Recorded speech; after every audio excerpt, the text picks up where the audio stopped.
People will obviously want to know how to tell a bluff charge from a serious charge. In my opinion, the greatest predictors to tell whether a bear will seriously harm you is body language, how intensely it's running, and the exact direction that it's running. I'm not saying that these things will predict a bear's intent 100% of the time. It's hard to tell exactly what a bear is thinking, so we can only make judgments on its actions. In this case, a surprised black bear was making a defensive attack on a bow hunter. The bear was not running that quickly, and it did not run in a completely straight line at the hunter. So while this bear did make contact, it only gave the hunter very minor injuries.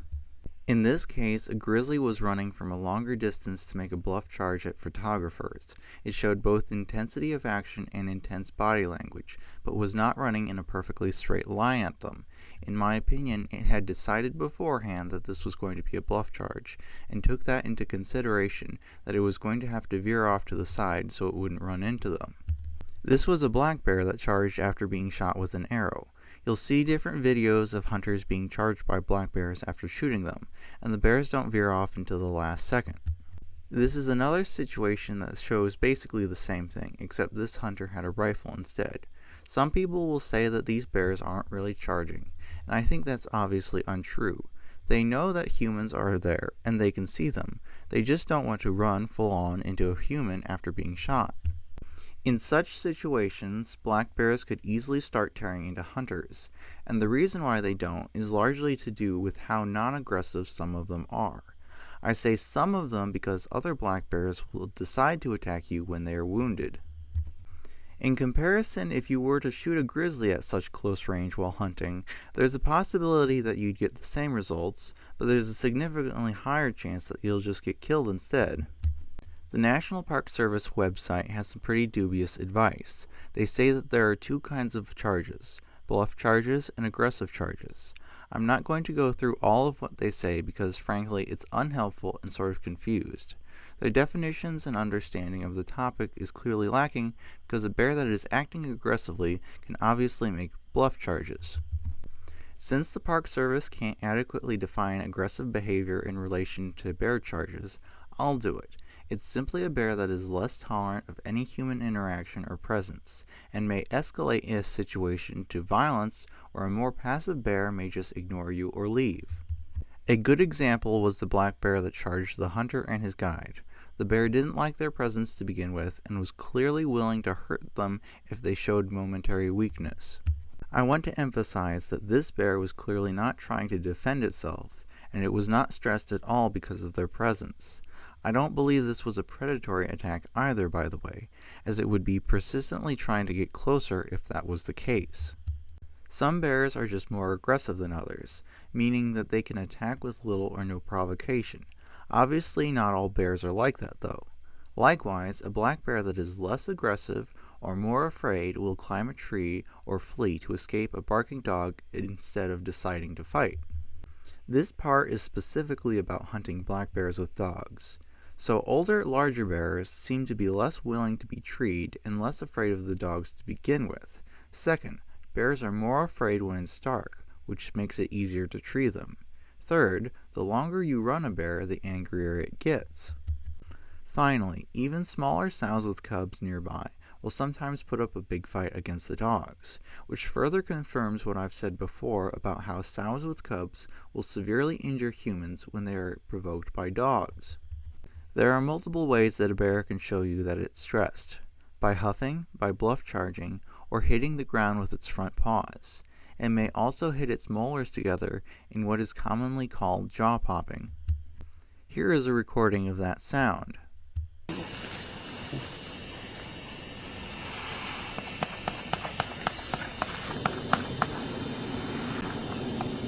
If you see a bear yawning, repeatedly opening and closing its mouth, that also means it's stressed.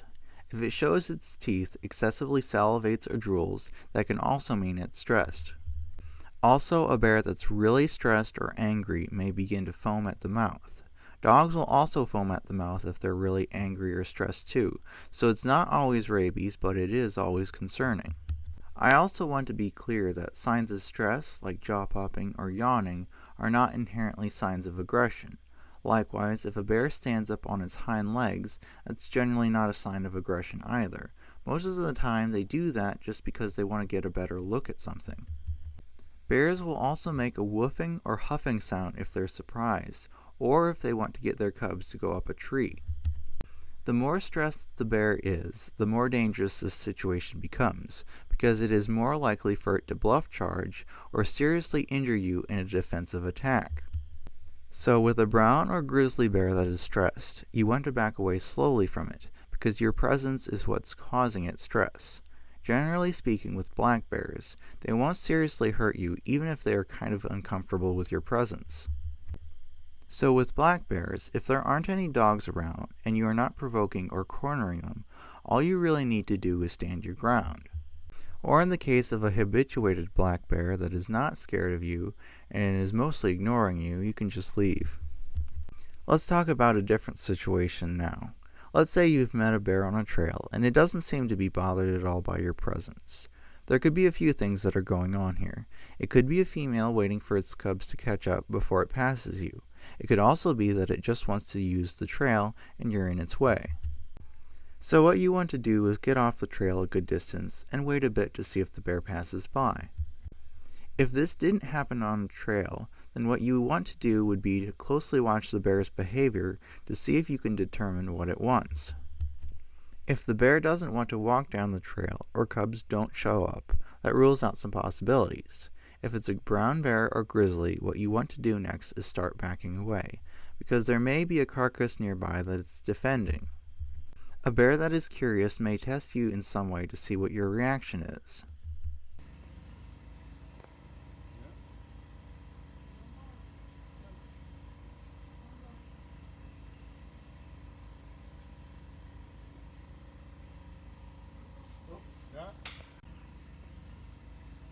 In that video, a curious coastal brown bear approached people while they were setting up camp.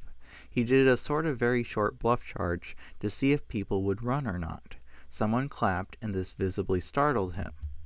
So in this case, simply standing your ground and clapping was enough to convince this bear that they weren't prey and scare it away. If a human or animal let fear overcome them and ran away in this situation, that would likely convince the bear that you are prey, or at least until you stop running. Curiosity and predatory behavior is a sort of sliding scale, because a curious bear may begin to bite you or try to eat you if you are passive and let it. Likewise, there are bears that would try to eat you while you are sleeping just because the opportunity is there. At least for black bears, opportunistic predatory attacks are usually non-fatal and typically don't result in severe injuries as long as you fight back. For determined predatory attacks, you have to realize that shouting alone will not stop the attack. Fighting back is essential to survival here. Which means if you are unarmed, your survival effectively hinges on your ability to damage its eyes. Some people will try to tell you to hit its face, nose, and ears, and I think that's kind of ridiculous. The eyes are the only thing that both really matter and are reasonably vulnerable.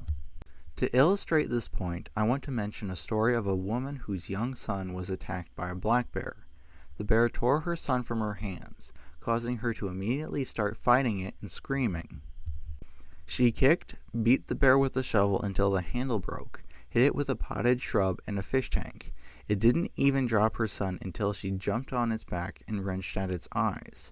Eventually, several neighbors arrived and the bear stopped the attack. Her son did not survive, though.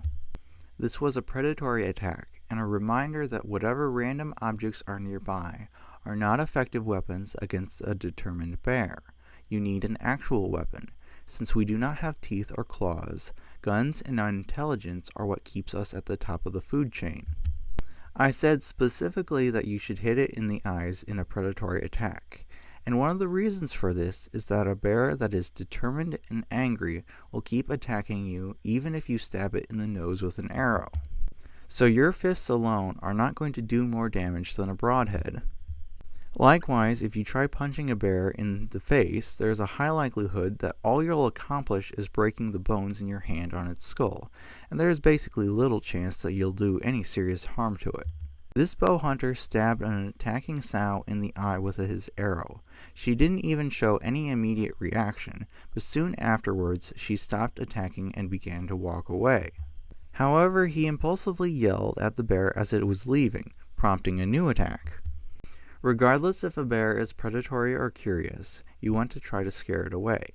Loud noises of any kind are a good start, but you have to understand that loud noises and shouting are ultimately just kind of annoying to bears, which means that a lot of continuous shouting is enough to make a bear that is curious leave.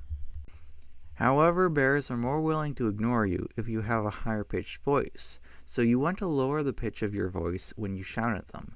Whistles would probably be more effective at scaring off bears if they had a lower pitch, so as far as noise goes, air horns seem to be the most effective. People seem to believe that barking dogs will deter bears.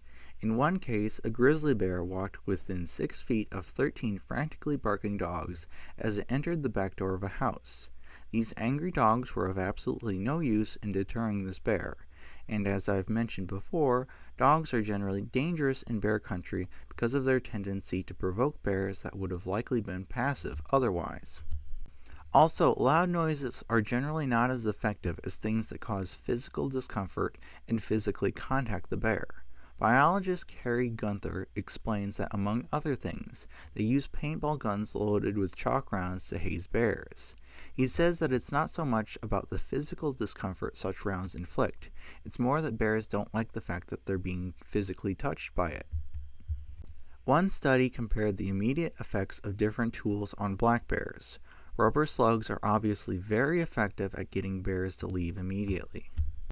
One more thing about this study and its results. There's a video where a guy basically uses these results to say that he doesn't need bear spray because throwing rocks or chasing a bear is more effective than bear spray for black bears. So the bears in that study were not posing an actual threat, so in that case, chasing them can be more effective than bear spray.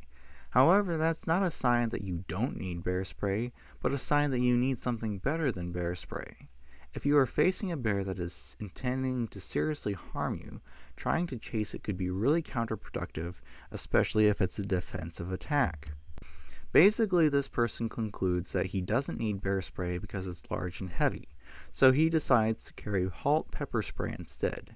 He also mentions that Halt is probably not the best for aggressive or charging bears, which illustrates the point that he's not carrying it for bears that actually would want to hurt him, but for his own psychological comfort. I would not at all be concerned about the weight or bulk of an 8-ounce bear spray can. I'd be more concerned with its effectiveness. As Stephen Herrero says, it does work, but you shouldn't bet your life on it. I wish more people would listen to such advice. Bear spray is far better than nothing, provided that it doesn't blow back in your face when you use it. Some people have rightfully pointed out that pepper gel will not blow back in your face like bear spray does. It also has a longer range than a fog of bear spray. It's still not as effective as a gun, for obvious reasons, but it's a lot better when it's windy out. So you should never be completely helpless in bear country. At the very least, you want to carry bear spray. The National Park Service website says that you should talk to bears to show them that you are human and not prey. Like their previous advice, this is a bit of an oversimplification. Bear management technician Nick Duell of Brooks Camp in Katmai explains that around the camp there, the bears have seen a lot of people. So a lot of the time, they will recognize you are human just by seeing you stand upright, but it does help to talk to confirm that you sound human as well. However, we can't expect all bears to act like that. Bears that are in very remote areas may have little or no idea what humans are. So first of all, if they haven't seen humans before, they don't know what you are. Second of all, bears trust their sense of smell above all other senses. So what they like to do is go downwind of you so they can smell you and get some idea of what you are. People will also say that you should try to scare away bears by making yourself look bigger, and I question how helpful this advice really is. Again, bears will ultimately trust smell over other senses, and because of this, I don't believe that looking slightly bigger fundamentally changes what the bear thinks of you. More importantly, if you're spreading your arms out wide or waving them, you are inadvertently making yourself more vulnerable because you can't really use a gun or bear spray like that. You should always have your gun or bear spray ready and pointed at the bear in case it decides to suddenly charge you. So, talking helps bears recognize that you are human, but voice itself doesn't convince them that you aren't prey. Some bears will just instinctively see you as prey and try to eat you, so whatever sounds you make at them at that point is kind of irrelevant. In fact, relatively quiet voice, like a normal conversation would be, is inherently uninteresting to bears. It's only when voice is really loud, like at about 110 decibels, that they'll really take notice in it. Also, as Abigail Thomas was jogging while wearing a bear bell, she met a grizzly. She stood still and was passive. The bear took this opportunity to bite her out of curiosity. She spoke to it in a monotone voice in the hopes that it would recognize her as human and leave. It did not.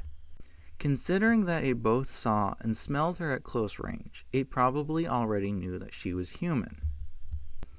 The main quote here is from a study about fatal black bear attacks. It's no coincidence that 88% of fatal attacks were predatory.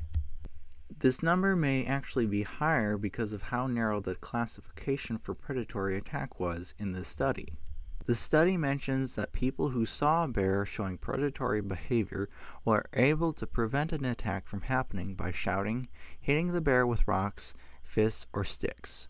Telling someone to use rocks and sticks to fight back is inherently problematic because rocks and sticks are on the ground, so you'd have to bend over and pick them up.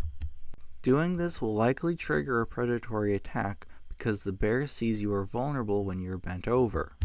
Rocks or sticks, in my opinion, only become a viable option if the bear is already mauling you and there just happens to be a large rock nearby, in which case that's probably just luck. So you want to have something already on your person that you can use to inflict pain on the bear to get it to leave you alone. Remember, predatory bears can continue to stalk you for hours once they see you as prey, and if you manage to scare them off, they can come back later, likely when you least expect it. So if a predatory bear isn't that determined, it might be deterred with bear spray, hits from a long heavy hiking stick, a paintball gun loaded with rubber balls, or a length of chain that can be swung with significant force.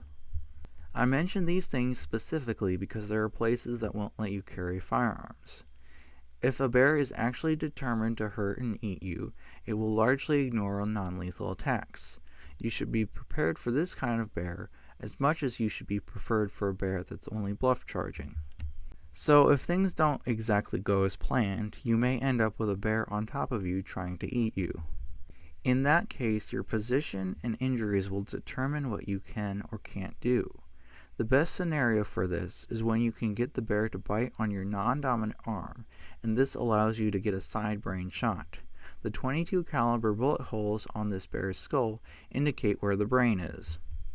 There's a few reasons why I believe the side brain shot is best. First of all, I mentioned the attack in Lewis Kiss in another video, and his .357 Magnum rounds deflected off the top of the bear's skull and traveled into the bear's hump. Front brain shots like this increase the chance of deflection due to the angle of the skull. You can also aim for the very base of the spine like Lewis did with his last shot. This is unquestionably effective and not prone to deflection, but it's a smaller target than the brain itself is. Finally, there is the possibility of a shot through the bottom of the skull up through the brain. This one is more dependent on position, and it is basically out of the question with long-barreled revolvers due to lack of space and maneuverability. This is why I conclude that a side brain shot is the overall best option.